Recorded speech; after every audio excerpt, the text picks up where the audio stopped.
Bienvenidos a esta nueva exploración.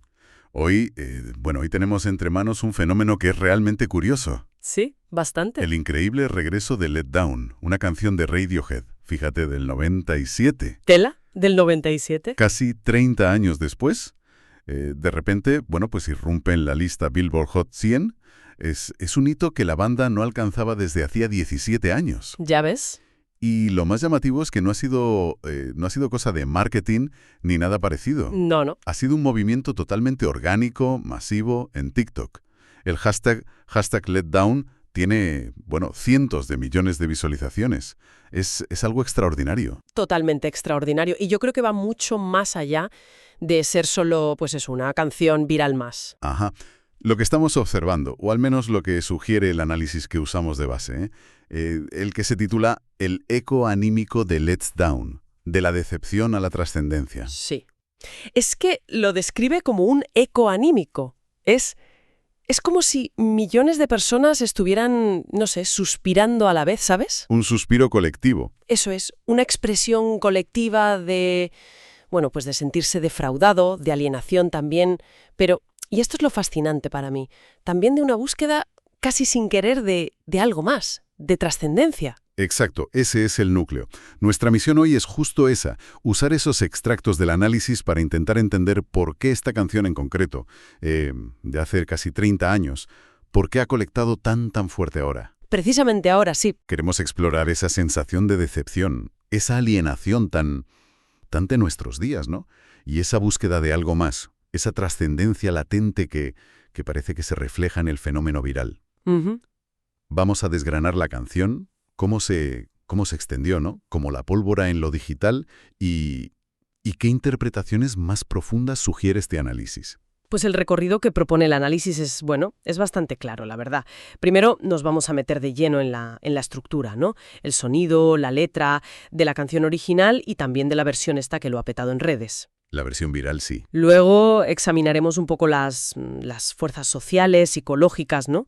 Detrás de que se haya extendido tanto. Claro. Y después el análisis ya nos lleva a un terreno un poco más metafísico, ¿no? Explora interpretaciones espirituales y tal, que las comentaremos tal como las presenta el texto con cuidado. Presentando las ideas simplemente. Eso es. Y ya al final, intentaremos sacar el mensaje de esperanza, de fortaleza, que el propio análisis extrae de todo esto. Ok, pues venga, vamos a desgranar esto. ¿Qué demonios tiene esta canción del 97 para explotar así ahora? Es increíble. Es la pregunta del millón. Empecemos por el principio, por la canción misma, ¿no? El contexto. Let Down es de OK Computer. Ese disco que, muchos dicen que fue casi una profecía, ¿no? Totalmente. Una profecía autocumplida, casi. Del malestar tecnológico que vivimos hoy. El análisis recuerda que la intención de Thom Yorke era criticar la emoción esta como prefabricada. Sí, manufacturada. Él hablaba del bombardeo de sentimentalismo. Eso, que ya veía él en la sociedad de finales de los 90. Fíjate. Y esa intención, claro, se ve directamente en la letra. Está construida sobre una tensión muy fuerte. Uh-huh. Por un lado te pinta un cuadro de desolación muy moderna, ¿sabes? Casi del día a día. Menciona el transporte, las autopistas, los tranvías. El movimiento constante. Eso, el constante arrancar y parar, despegar, aterrizar. Es una sensación como de movimiento perpetuo pero vacío, sin rumbo claro. Ya. Y luego está esa imagen tan potente de gente decepcionada aferrándose a botellas. Uf, esa es dura. Evoca como una anestesia emocional colectiva, ¿no?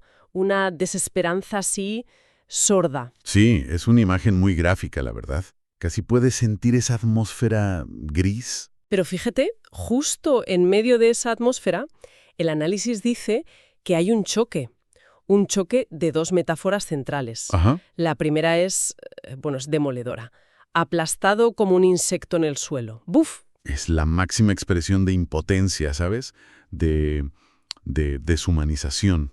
Sentirse insignificante, una víctima aplastada por fuerzas que te superan. Podríamos decir que es como el punto más bajo, ¿no? El nadir espiritual de la canción. El fondo del pozo. Exacto. Y sin embargo, en un contraste que es brutal, emerge esa frase que se repite casi como un susurro, ¿no? lleno de esperanza. Un día me crecerán alas. Allí está el giro, el contrapunto. Precisamente. Esa línea es como una chispa que se niega a apagarse. Representa la promesa de trascendencia, el anhelo de escapar de ese estado de aplastamiento. Es casi un acto de fe, ¿no? Desde ahí abajo. Totalmente. Un acto de fe desde el abismo.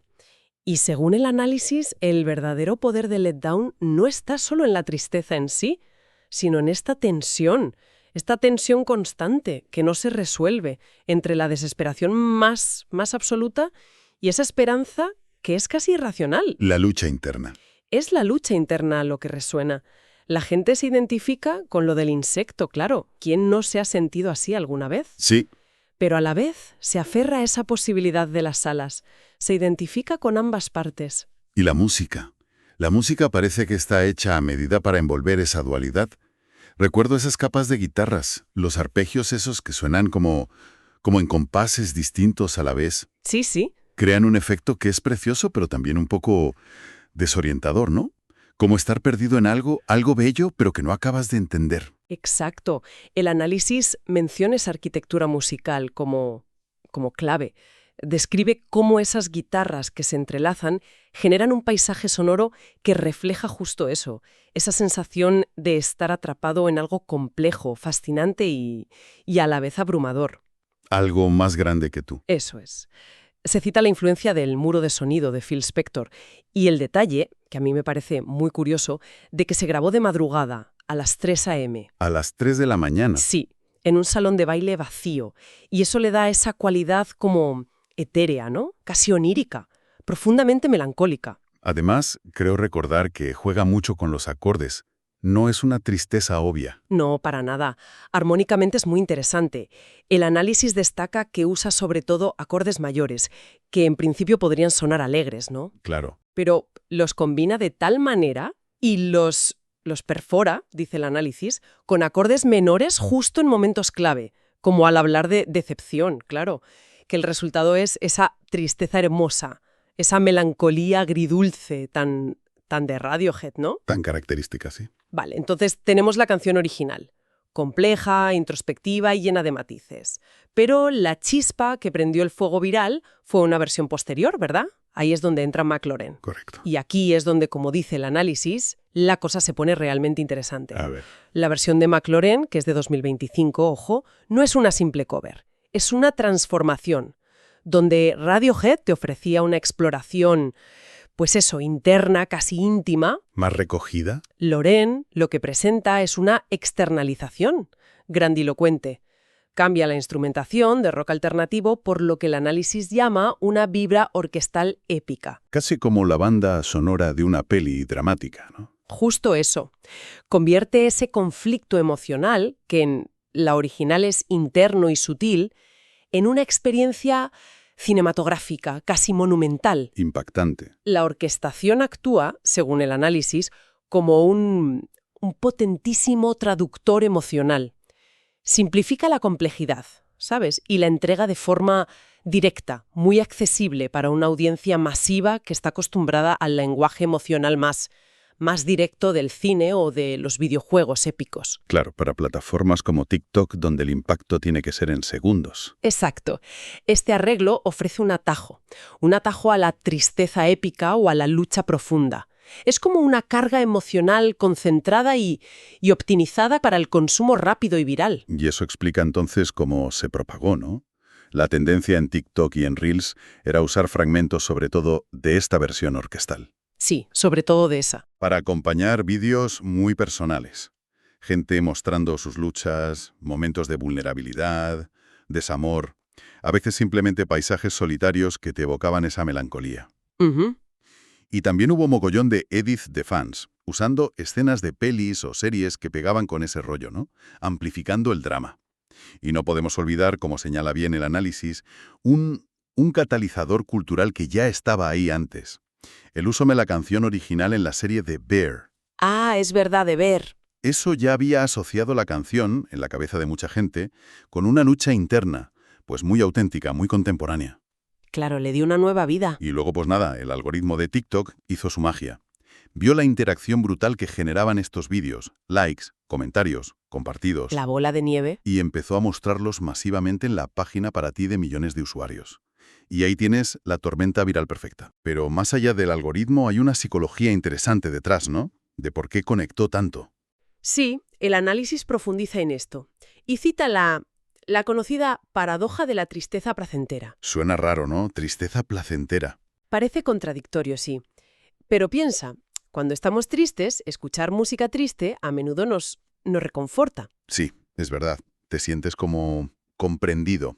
Eso es, validados en nuestra emoción. Es como si la música dijera, oye, no estás solo en esto. Tiene sentido. Sentirse comprendido siempre alivia un poco, sí. Y lo fascinante aquí es, bueno, el análisis menciona incluso en una posible base neuroquímica para esto.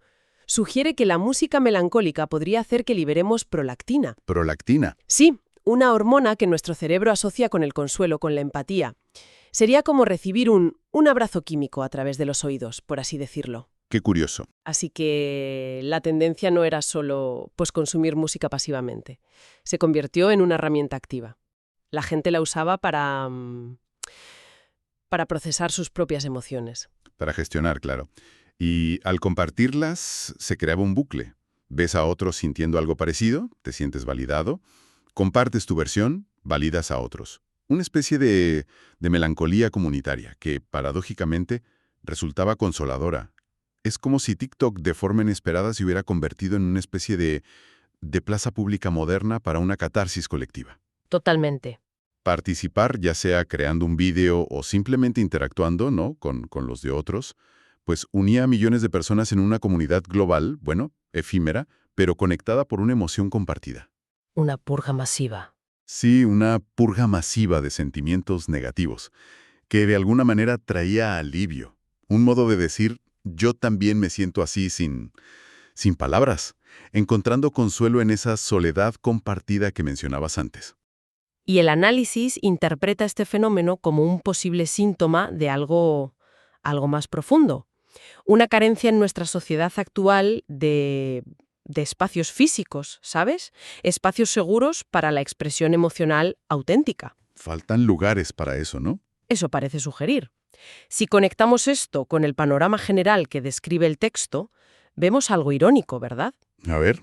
La generación Z, que a menudo ha crecido en estas plataformas digitales, a las que, bueno, frecuentemente se culpa de la alienación. Sí, en la misma alienación que critica la canción original, de hecho. Exacto. Pues esta generación las está como reapropiando. Las usan para forjar comunidades, aunque sean temporales, basadas precisamente en mostrarse vulnerables. Es una vuelta de tuerca sorprendente, la verdad. Usar la herramienta de la alienación para buscar conexión. Exactamente.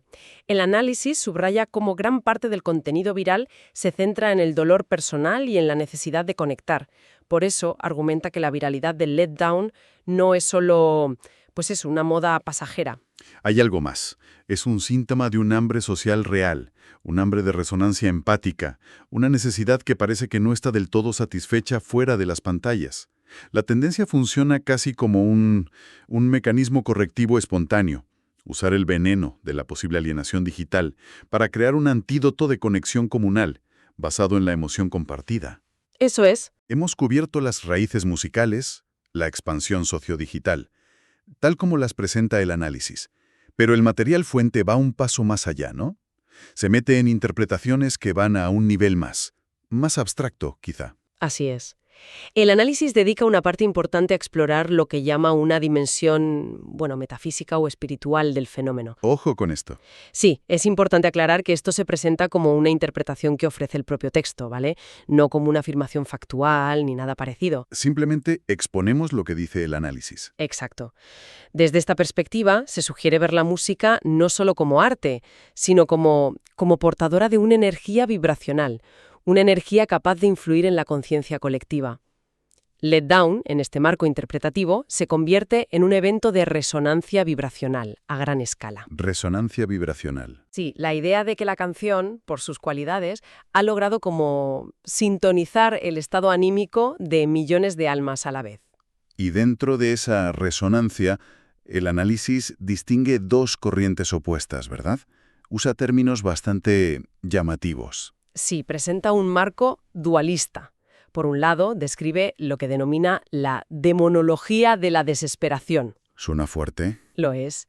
Esta perspectiva interpreta esa sensación de sentirse aplastado como un insecto, no simplemente como, bueno, como tristeza psicológica. ¿Va más allá? La ve, en este marco metafísico, como una posible herramienta de, bueno, de fuerzas oscuras o negativas, cuyo objetivo sería corroer el espíritu, aislar al individuo, cortar su conexión con una fuente divina o superior. Mm.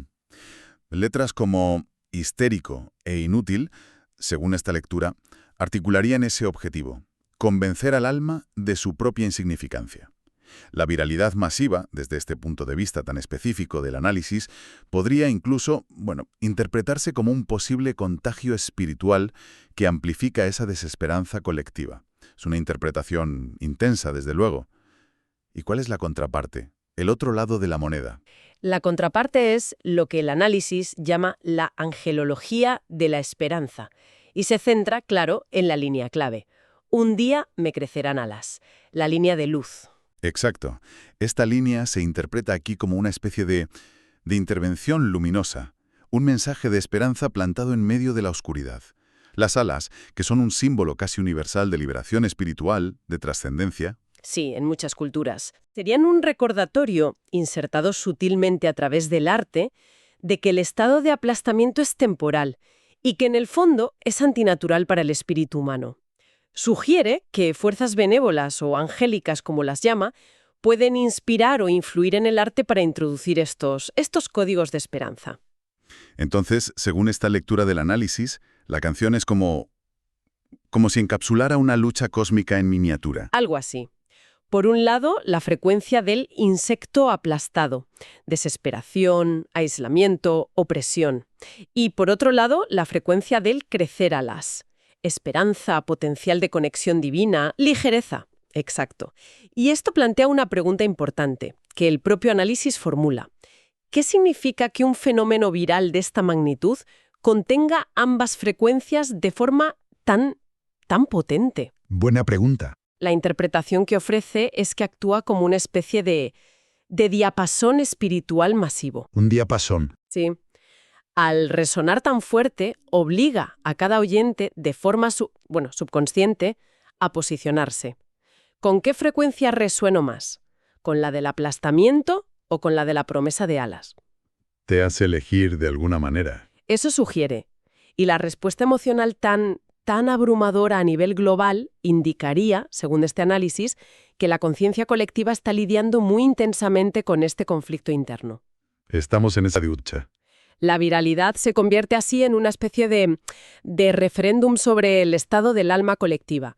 Revela una profunda vulnerabilidad a la desesperación, sí, pero simultáneamente un anhelo igualmente profundo, inquebrantable, por la trascendencia, por lo divino.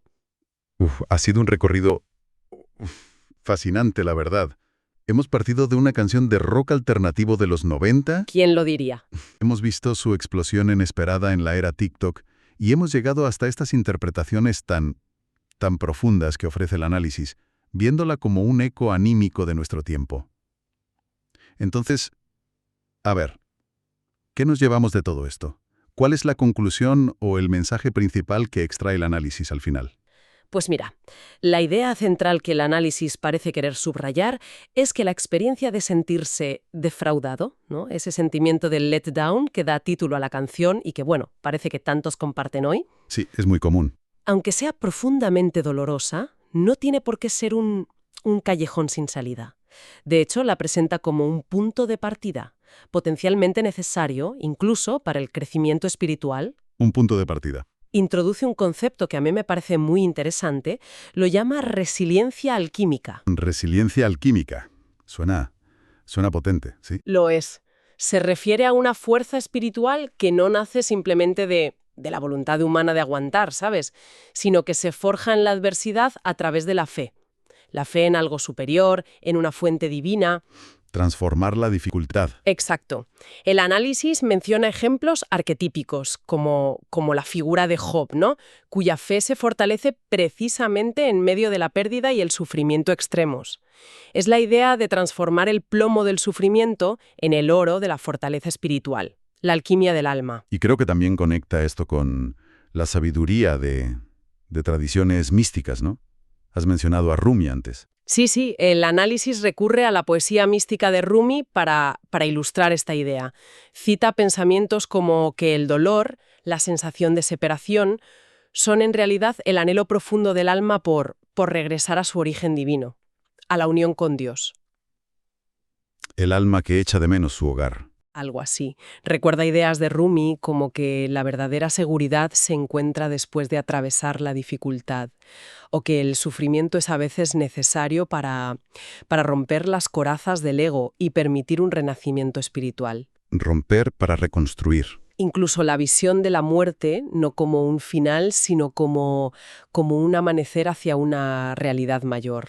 Son ideas profundas. Y todo este fenómeno, desde la composición íntima de Radiohead hasta el eco viral global y estas interpretaciones profundas, el análisis lo enmarca, en última instancia, dentro de lo que denomina el amor universal de Dios. El amor con mayúsculas. Eso es, entendido no como una emoción humana, sino como la fuerza creadora fundamental del universo. Sería la fuente última de esa promesa de crecer alas que susurra la canción. La fuente de la esperanza. Y el poder transformador que, en el fondo, puede transmutar incluso la desesperación más profunda.